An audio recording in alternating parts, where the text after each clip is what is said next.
আমিও বড় মন্ত্রী ছিলাম।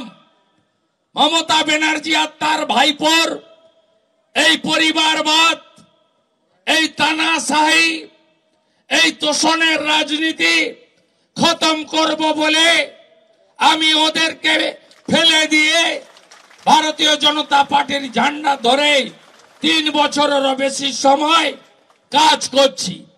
আমি যদি 65,000 সংখ্যালঘু ভোট থাকা নন্দীগ্রামে রাজ্যের মুখ্যমন্ত্রীকে 1956 ভোটে হারাতে পারি, আপনার বসিরহাট আপনারা পারবেন না কেন? আপনারা পারবেন। কি করতে হবে আমরা জানি। করতে হবে ভয়মুক্ত পরিবেশ। ভয়মুক্ত পরিবেশ শুধু এইটা দরকার তো? আমি কথা দিচ্ছি করে দেব। আমাকে আপনারা একটা ফাইল বানিয়ে দিতে হবে।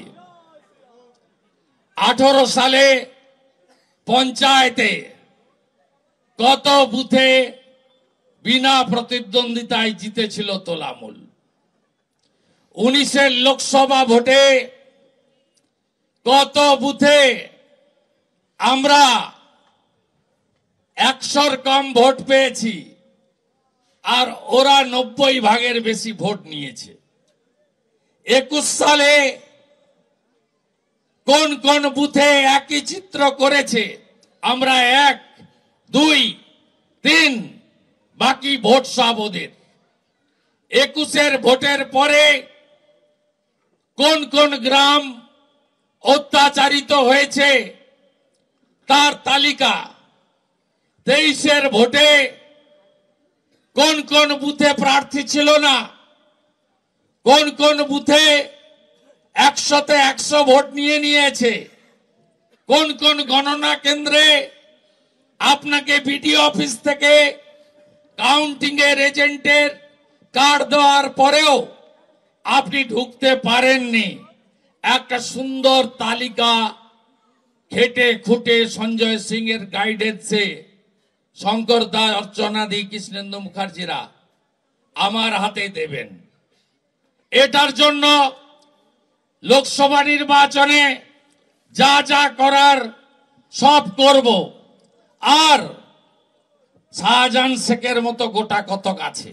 আমি মজিদ মাস্টার আর লক্ষণ শেঠের নাম দিয়েছি, ওরা অনেক আগে অতীত হয়েছে। গত বছরেরও আগে কেষ্ট মন্ডল বলে একটা 150 কেজি ওজনের লোক ছিল। ওই লোকটা বীরভূমে ভোট এলেই বলতো উন্নয়ন রাস্তায় দাঁড়িয়ে আছে।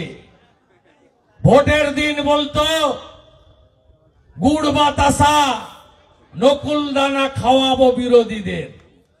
এই দাম্ভিক, এই অত্যাচারী, এই অহংকারী মমতা চোর, মমতার সম্পদ এখন তিহারে কন্যা সহ গোড়াগড়ি যাচ্ছে। আপনারা ভরসা রাখেন, ভরসা রাখেন। এই সব লোককে কি করে সোজা করতে হয় নরেন্দ্র মোদীর সৈনিকরা জানে। আমাদের নেতা বলেন না খাউঙ্গা না খানে দুঙ্গা, অতএব চোর ধরো